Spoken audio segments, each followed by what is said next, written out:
ఆరోగ్యాభిలాషులందరికీ నా హృదయపూర్వక నమస్కారములు.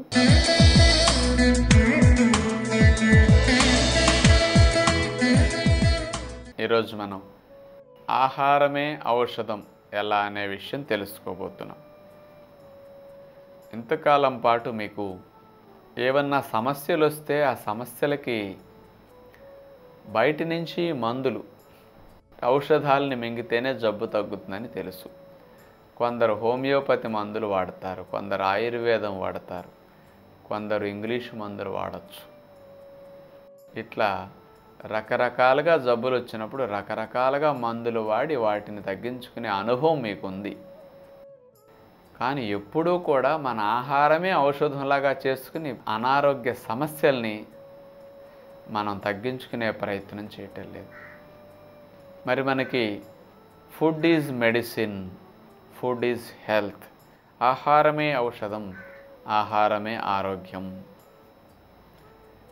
అసలు మన ఆహారమే మనకు జబ్బులు తగ్గించడానికి అసలైన మందు అనేది మనకు తెలిస్తే చాలా బాగుంటుంది. ఇప్పుడు మనం 3 పూట్ల 4 పూట్ల ఉడికిన ఆహారాలని తింటూ ఆ ఉడికిన ఆహారాలు చప్పగా అయిపోతాయి. పొయ్యి మీద పెట్టి వండేసరికి, ఉడకబెట్టేసరికి, వేపేసరికి. ఈ చప్పగా అయిన ఆహారాలని రుచికరంగా చేసుకోవాలి అని దానికి మనం ఉప్పు, నూనెలు, కారాలు, పులుపులు, మసాలాలు బాగా వేసి రుచికరంగా వండుకుంటాం. అందరూ ఇట్లాగే తింటున్నారు కాబట్టి మనకేమీ తప్పు అనిపించటం లేదు. మరి ఇలాంటి ఆహారాల్లో మనం రుచి కొరకు వేసే ఉప్పులు మన శరీరానికి జబ్బులు కలిగించడానికి కారణమవుతున్నాయి. అందుచేత ఈ రుచులే జబ్బులు కలగటానికి ప్రధాన కారణమైనప్పుడు మరి ఎన్ని మందులు వేసుకున్నా ఆ మందులు మన మీద పని చేయవు. ఎగ్జాంపుల్కి మీకు హై బీపీ వచ్చింది, మీరు మజ్జిగనంలో ఉప్పు ఇష్టం వచ్చినట్టు వేసుకోండి, కూరల్లో బాగా సరిపడా వేసుకోండి, అప్పడాలు, వడియాలు, ఊరుమిరపకాయలు, నిలవ పచ్చళ్ళు బాగా తినండి, మొక్కజొన్న కండుకు ఉప్పు, మామిడికాయ ముక్కలు ఉప్పు పెట్టి కూడా తినండి. ఈ ప్రపంచంలో ఏ మెడిసిన్ వేసుకోండి మీ బీపీ కంట్రోల్ అవుతుందేమో. అందుకని డాక్టర్లు మీకు హై బీపీ వచ్చినప్పుడు తగ్గాలి అంటే దానికి ఉప్పు విషయంలో మజ్జిగనంలో మానండి, కూరల్లో చిటికెడంత వేసుకోండి అని చెప్తారు. ఎందుకు చెప్పాలి?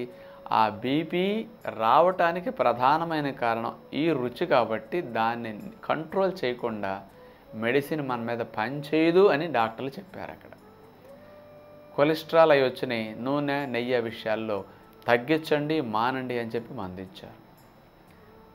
షుగర్ వ్యాధి వచ్చింది, అదిగో పంచదార మానండి, బెల్లం మానండి, కాఫీలు మానేసేయండి, ఇవి 2 స్వీట్లు మానేయండి అని చెప్పి మందు ఇచ్చారు. షుగర్కి ఆస్తమా వచ్చింది, తీపి మానేయమంటారు, మందిస్తారు. ఏదో కడుపులో మంటలు, ప్రేగుపోతలు వస్తాయి, మసాలా మానండి, కొన్నిటికి అది కారం మానండి, కొన్నిటికి చింతపండు మానండి అని చెప్తుంటారు, అయితే తగ్గించండి అని చెప్తుంటారు. మరి ఇట్లా డాక్టర్లు వీటిని తగ్గించమంటున్నారు, కొన్నిటిని మానమంటున్నారంటే ఇవన్నీ చెడు కాబట్టే కదా. మరి ఆ చెడుని మనం ఎంతకాలం నుంచి వాడుకుంటూ వస్తున్నాం? రోగం వచ్చే వరకు వాడుకొస్తున్నాం. రోగం వచ్చాక మీకు డాక్టర్ సలహా మీద మందులు ఇచ్చినప్పుడు డాక్టర్ చెప్పినందువల్ల మీరు తగ్గిస్తున్నారు, లేకపోతే అది కూడా తగ్గించరు. అసలు ఈ రుచులకి రోగాలకి సంబంధం లేదని ఏ డాక్టర్ నా చెప్పమనండి. మీరు ఎవ్వరూ తగ్గించకుండా బాగా వేసుకునే తింటారు రోగాలు వచ్చాక కూడా. మీరు ఎంత నూనెైనా వేసుకోండి, ఎంత నెయ్యైనా వేసుకోండి, గుండె జబ్బులు, లివర్ జబ్బులు వచ్చినా మాకు సంబంధం లేదు, కానీ మా మందు వేసుకుంటే తగ్గిపోతుందని అనమనండి. ఎంత ఉప్పైనా తినండి, మాకు సంబంధం లేదు, ఈ మందులు వేసుకుంటే రోగాలు పోతాయి అని అనమనండి. ఏ డాక్టర్ అంటానికి లేదు. మనకి ఇట్లాంటి ప్రధానంగా రోగాలన్నీ వచ్చేది ఎక్కువ భాగం చూస్తే ఇలాంటి రకరకాల రుచులని మనం విపరీతంగా వాడపట్టి, ఉప్పు, నూనె, నెయ్యి, తీపి, పులుపు, కారం, మసాలా 7 రుచులని వంటలు వండుకునేటప్పుడు పదార్థం రుచిగా రావటం కొరకు మనం వాడుతున్నాం. అందుకని వీటిని అందరూ తగ్గించమంటున్నారు అంటే చెడు కాబట్టి. ఇక్కడ మీరు ఒకటి ఆలోచించండి. ఒక ఎగ్జాంపుల్, హై బీపీ వచ్చింది, మీకు బాగా సీరియస్గా ఉండి వెంటనే హాస్పిటల్కి తీసుకెళ్ళారు, చూస్తే హై బీపీ ఉంది. ఇక డాక్టర్ గారు మీకు బీపీ తగ్గడానికి మందు ఇచ్చి, మజ్జిగనంలో ఉప్పు మానేసేయండి బాబు, కూరల్లో జాగ్రత్తగా మీరు తగ్గించి తినాలి అని చెప్తూ, ఇక ఈ మందు వేసుకోండి 2 పూటల, ఇక నిల్వ పచ్చళ్ళు, అప్పడాలు, ఊరమిరపకాయలు, వడియాలు మానేయండి అని చెప్పారు ఆయనకి. ఇక కూడా వాళ్ళ ఆవిడ ఉంటే డాక్టర్ గారు ఆవిడకి ఏం చెప్పారు, అమ్మ మీ వారికి బీపీ తగ్గాలంటే మీ చేతిలో ఉందమ్మా, మీరు ఇక నుంచి ఆయనకి వండే కూర చప్పగా వేసినన్న పేరుకి చిటికెడంత ఉప్పేసి చప్పగా వండి పెట్టండి అమ్మా అని చెప్తారు ఆయన. ఈవిడ ఇంటికి వస్తారు. ఇక ఈవిడ మార్పులు, ఆయన మార్పులు ఆయన చేస్తారు. ఆయన మజ్జిగనంలో ఉప్పు మానేసి ఇక మాత్ర 2 పూట్ల వేసుకుంటూ, ఇక నిల్వ పచ్చళ్ళు, అప్పడాలు, వడియాలు ఆయన మానేస్తారు. ఇక ఈవిడ ఇంట్లో నలుగురికి కూర వండి, ఆయన వరకు అంత కూర తీసి విడిగా, ఆయన కూర వరకే ఇంత ఉప్పేసి చప్పగా అట్లా కలిపి, ఇదిగోండి మీ కూర అని పెడతారు. ఎందుకు ఆయన వరకే కొంచెం ఉప్పు? మరి బీపీ వచ్చింది ఆయనకే కాబట్టి. మరి మిగతా కూర అంతటికి ఏం చేయాలమ్మా? సరిపడా వెయ్యాలి. మళ్ళీ నాకి ఇంకా చాలకపోతే ఇంకా వేసుకోవాలన్నమాట. ఇట్లా ఎన్నాళ్ళు వేసుకోవాలి సరిపడా మీరు చెప్పండి? మళ్ళీ మీ అందరికీ బీపీ వచ్చేదాకా వేసుకోవాలి. అప్పుడు మళ్ళీ ఈవిడికి ఏదైనా తేడా వచ్చిందనుకోండి, మళ్ళీ డాక్టర్ దగ్గరికి వెళ్తే బీపీ చూసి ఆయన చెప్తారు బొట్టు పెట్టి, మీకు కూడా బీపీ వచ్చిందమ్మా, అందుకని మీరు కూడా ఇక్కడ నుంచి కొంచెం ఉప్పు వేసుకు తినండి అని చెప్తారు. అప్పుడు ఈవిడింటికి వచ్చి ఈయనకి ఈవిడికి కూర విడిగా తీసుకుని వీళ్ళిద్దరూ సరిపడా తగ్గించి వేసుకుని కొంచెంతో తినేస్తారు. పిల్లలకి సరిపడా వేసి పెట్టేస్తారు. ఎందుకంటే వాళ్ళకి ఇంకా రాలేదు కదా, వచ్చేదాకా వేసుకోవాలి అట్లా చక్కగా. మళ్ళీ వాళ్ళకి వచ్చాక డాక్టర్ గారు అడుగుతారు, మీ అమ్మా నాన్నకి బీపీ ఉందే? ఉంది, అందుకే నీకు వచ్చింది. ఏం తప్పులు చేసి మనం తెచ్చుకున్నామో మన పిల్లలకి ఆ తప్పులు చేపించి మరి ఇలాంటి రోగాలు తెప్పిస్తూ ఉంటే ఏమనాలి తల్లిదండ్రుల్ని? బీపీ వచ్చిన వ్యక్తికి ఆ ఉప్పు ఎంత చెడని డాక్టర్ గారు చిటికెడంత మాత్రమే తినండి ఇవన్నీ మానేయమన్నారు అంటే మిగతా వాళ్ళందరినీ వచ్చేదాకా వేసుకు తినమని అర్థం. అందుకనే మనకి జీవితాంతం రోగాలు ఎందుకు పోవు?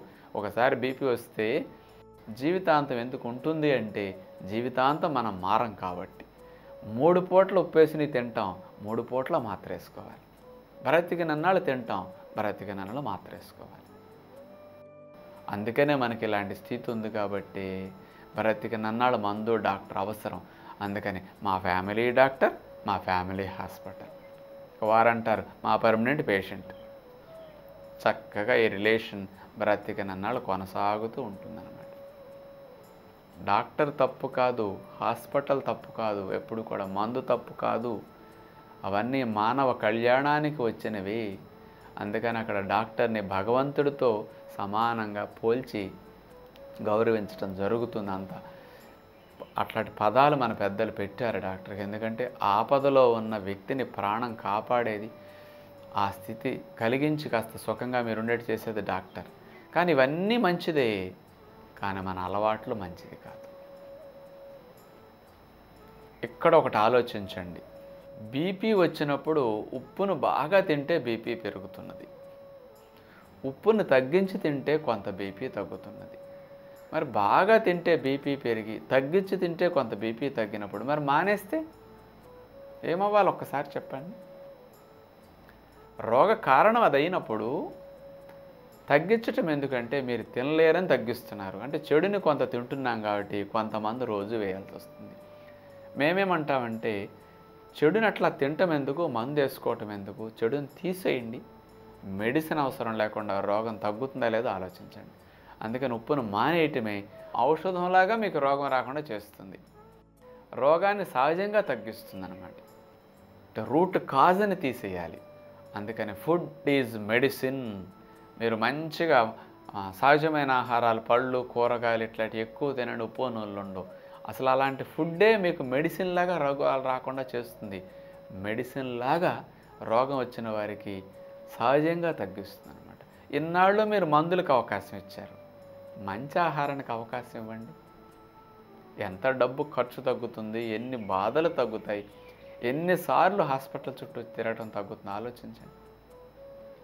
మన ఇంట్లో మన చేతుల్లో ఉన్న దాన్ని మనం వదిలేసి ఇష్టం వచ్చినట్టు 3 పూట్ల తినేసి ఇదిగో నాకు ఇన్ని రోగాలు వచ్చినాయి, నువ్వేం చేస్తావో చేసుకోనని డాక్టర్ చేతిలో పడేస్తున్నాం ఈ దేహాన్ని తీసుకెళ్ళి.